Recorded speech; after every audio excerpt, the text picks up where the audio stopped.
Welcome to Sweet Life Beat Life. We hope this video helps. You begin by stopping any interfering processes and creating a backup.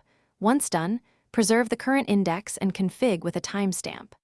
Next, start the indexer in diagnostic mode so you capture verbose logs and watch for obvious errors such as permission denials or missing shards. Make sure you have at least 10% free disk space and stable memory headroom.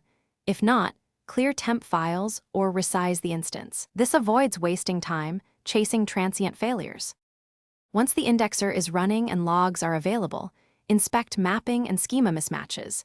You want to identify fields that changed type or analyzers that broke tokenization. Then reindex only the problematic documents into a new, clean index using the bulk API. This isolates errors without disturbing production.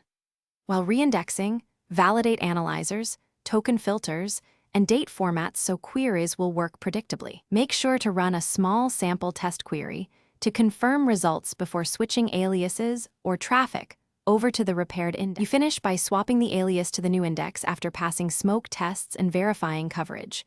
Once done, monitor response times and error rates for regression signals. If metrics look good, remove the old index backup after a retention window. Otherwise, roll back quickly.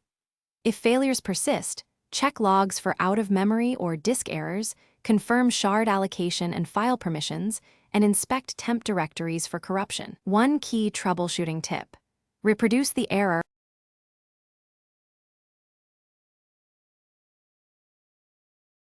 Thanks for watching. Consider subscribing if we helped you.